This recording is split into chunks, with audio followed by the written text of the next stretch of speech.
Wait! If you don't want to watch this video and just want to read the review, or you want to see kind of where I got my notes from, in the description, I'm going to put my Letterboxd review. If you're on Letterboxd, follow me. And yeah. Alright, let's do it. Hello, and welcome.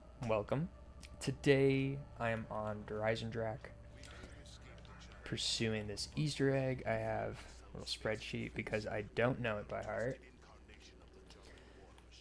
But today I'm going to be reviewing... Hope you can hear me. Today I'm going to be reviewing Love and Monsters. This is a movie on Netflix, released 2021, I want to say? I don't exactly remember. But recently watched this with my family.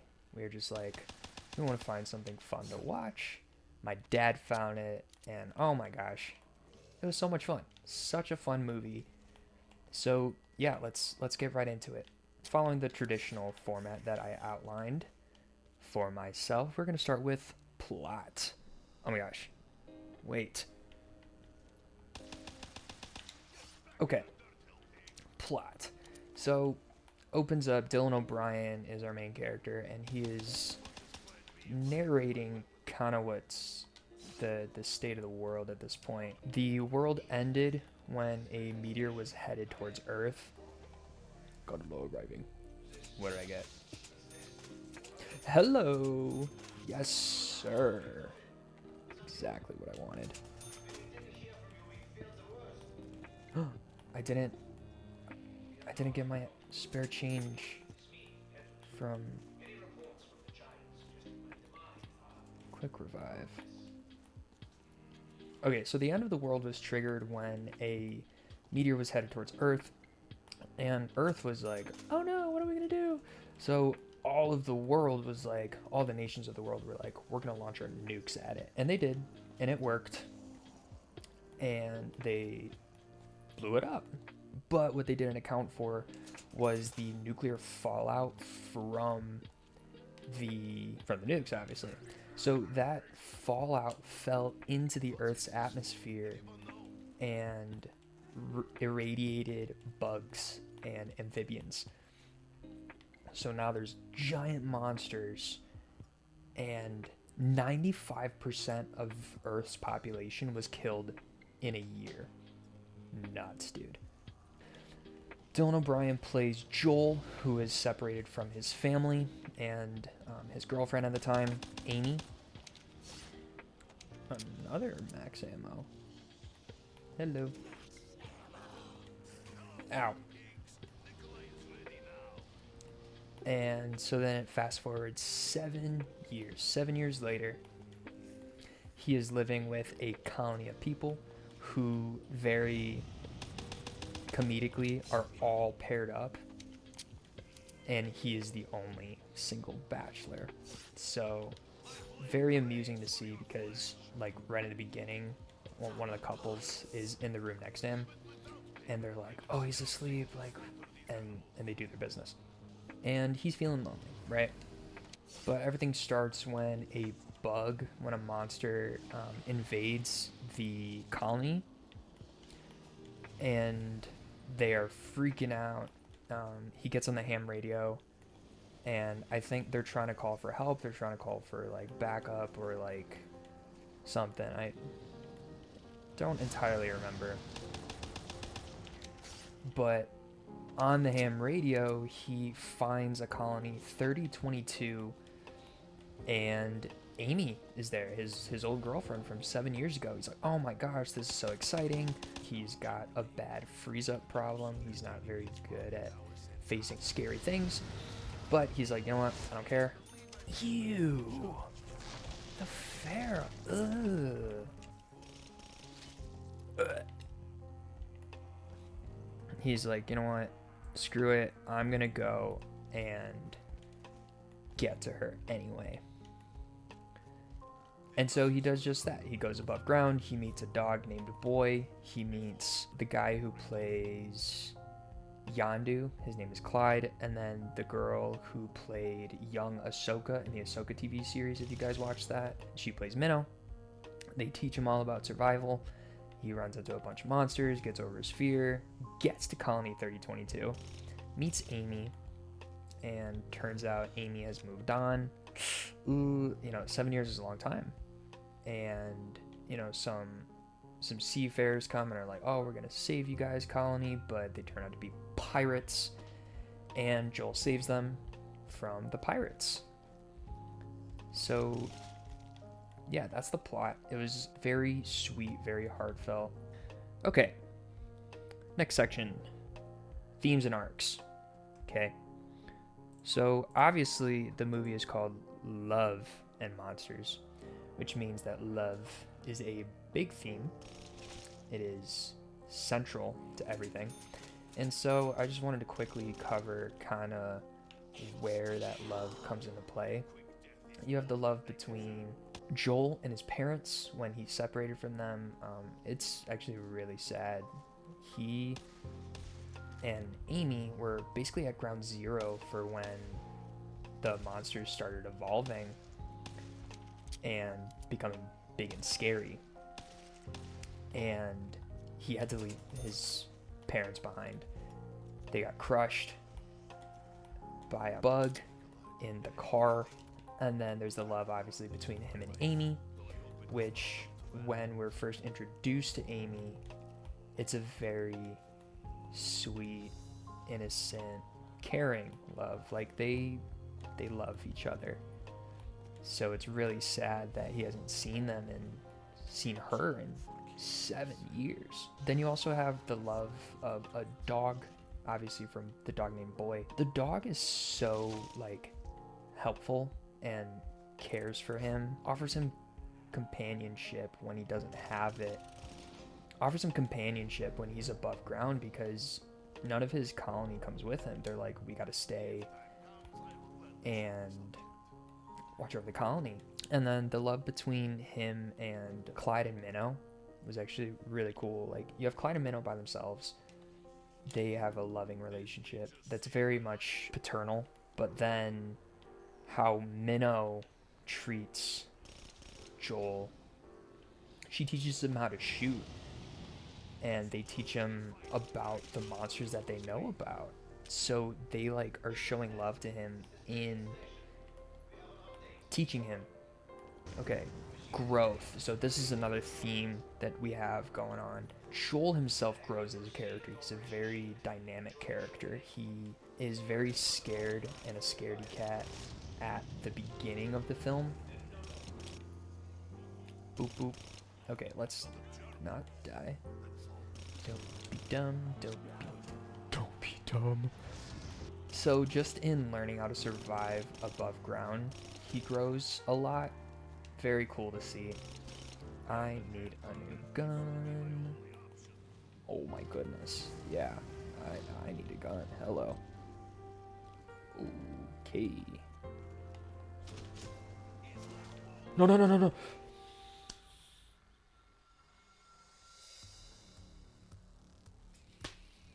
That was so dumb. Okay, and that's round 5, so take 2. Fetch me their souls. Oh, man. Let me just get up here.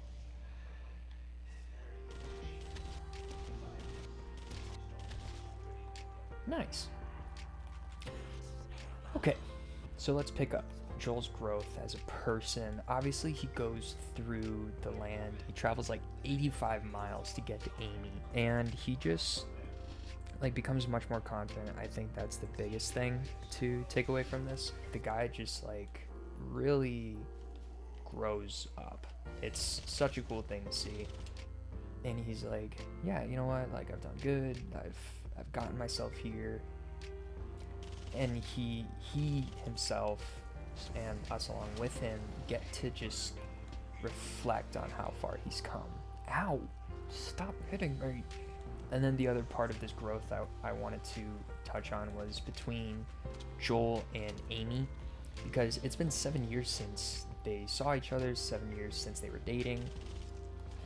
And so it's really awkward when he gets there to see Amy. She's like, oh my gosh, you're here. You actually came. You actually made it. And she's busy. She has to lead this entire colony, which is predominantly elderly people. And Joel is like, hey, can I talk to you? Came all this way to see you. And she's like, well, Joel, 7 years is a long time. And I lost somebody really important to me. And it hits him like a train. It hits him in the face. Bam. He's like, oh, you didn't even want me to come.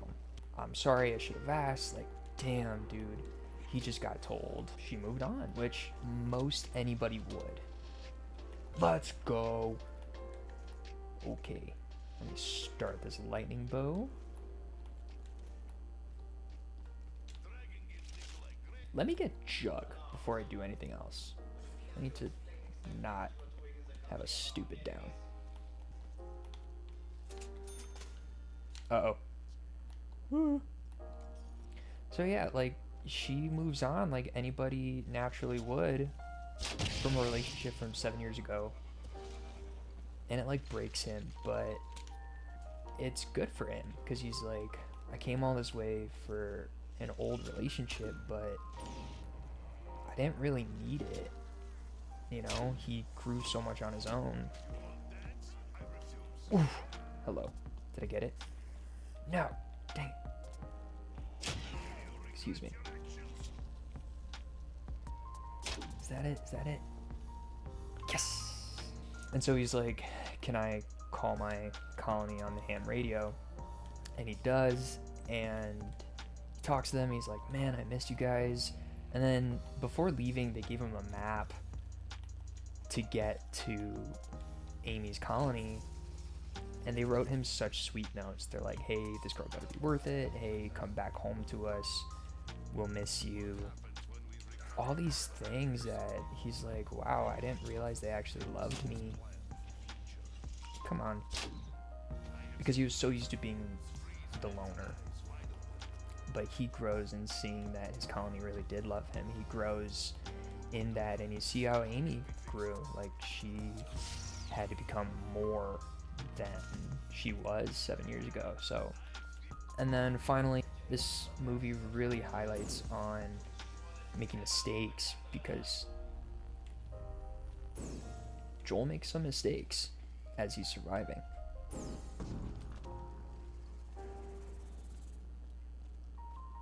I'm impressed with myself. The thing that Clyde and Minnow tell him right before he leaves, because they have to depart, they have to go their separate ways. The thing that they tell him is, don't be afraid to make mistakes. You know, everybody's gonna make mistakes. If you're lucky enough to survive a few of them, you'll be just fine. And he does. He survives some mistakes. He figures it out on his own and really comes into his own. To see this guy that was so scared grow. It's necessary to make mistakes to become a better version of yourself, and he learns that firsthand. Top of the smokestack. Excuse me. Did I get it? I did. Let's go. And I think that is such a relevant thing, especially nowadays in our culture, of there's a lot of like, comparison between each other, between other people, that is not necessary. You need to make your own mistakes. It's a good message for anybody. Okay, next. Characters and character development. So obviously we have Joel, so let's start there. Joel, I have written down, is smart, he's witty, funny, he's a scaredy cat, but he's a good listener when Clyde and Minnow are telling him how to survive, what to do. Just a good listener. Whew. He can make a mean minestrone. He's a talented sketch artist. He has this little book that he writes down all of the monsters he encounters. He gives them some names. Clyde and Minnow also have names for them. I don't remember any of the names. He gives his sketchbook to Amy as like a survival guide. So cool. And he's like, it's okay, I'll make another one. And at the end, he has a second sketchbook, and he calls it Volume 2. Why are you giving me a max ammo when I literally just got a max ammo? Okay, Amy. Amy is when we first see her 7 years prior. Sweet, she's caring, she loves Joel, and she's the reason that we root for Joel. 7 years later, she's different. She's strong. She's independent. It's a cool development. It's heartbreaking though, because we're like, oh no, Joel, she's not who you remember her to be. Where's the last picture again? Oh, it's right up here. Ow. Okay, next I have Clyde and Minnow. I grouped them together because they're kind of like, they're a package deal. What do I have? They are inseparable, they're funny, they're lovable, they're tough. Evidenced by the fact that Minnow is like a teenager. At most, I'd put her character at 15 years old, but she's surviving this apocalypse. And 7 years ago, she would have been, 7, 8, or something. And then the last bit of characters are the pirates at the end when they're invading the colony. They are fun, cheeky, and selfish. They're a lot of fun. It's like Pirates of the Caribbean, but if instead of encountering witches and stuff, you're encountering bugs. And the Black Pearl is a yacht, basically. Ow. Hello, wolf. Okay, next, dialogue. Being a comedy, the movie doesn't take itself too seriously. Like, right from the beginning, Joel is narrating and he's like, yeah, the world ended. And he's just very nonchalant about it. Not in a sense of he's not concerned or upset that the world ended, but it's very matter of fact, that this happened. And what are you gonna do? The world ended. So there's only so much you can do. Joel is very self-referential also, which I enjoyed. It was almost fourth wall breaking. There's a part right at the beginning when Joel is trying to help the colony because they are being breached by a monster. And he's like, guys, I can help. They're like, no, Joel, you can't do it. Yeah, Joel, you get too scared. Yeah, Joel, you can't handle it. And he's like, why did that feel so rehearsed? Hello. Ow. Dude, just... Did you die? Did you die? Did you die? Did you die? Yes, you did. Give me this. Give me that. Raka. Raka. Beautiful. Okay, next thing I have for dialogue. It does have its serious moments, though. It has the ability to be serious.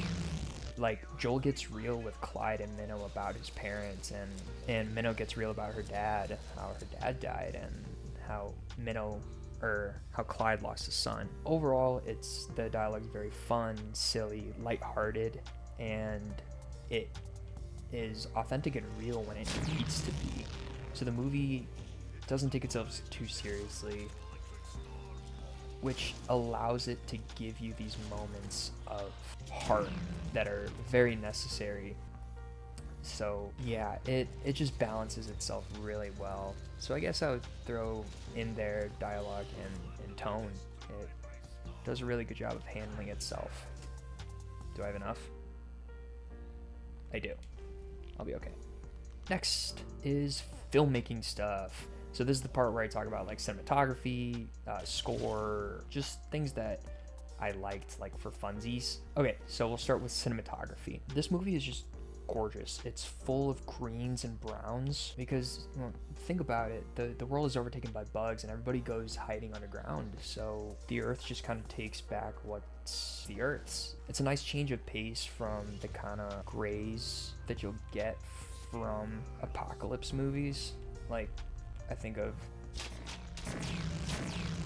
I Am Legend. No, dude, I had it. World War Z, which phenomenal movies, but they suffer from monochromatic feel. 4 rounds to make that's really bad. Like I said, I suck at this game, so I hope you are entertained as much as I am having fun and difficulty.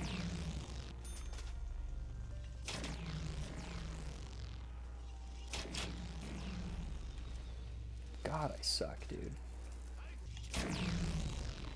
I did it. I did it. Please. That took so long. Give me this. What's the next thing I have written down? Is costuming and vanities. And all I wrote for this was, oh, to be beautiful during the apocalypse. Dylan O'Brien is just an attractive guy, which I do not share. And then Jessica Henwick, lovely. Lovely woman. Then you got things like sound design. The monsters are so scary. Ooh, hello. Kind of like these dogs. Scurry. Oh my gosh. Speed cola. Double tap. Boop.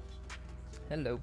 Yeah, the monsters are just scary. It's a really great designs. Oh, here we go. The mutated frogs are called chumblers. A queen sand gobbler is absolutely terrifying. They're just sandworms, but they call them sand gobblers. Ooh, I don't think I want to be here. I guess I'm down here for the Panzer.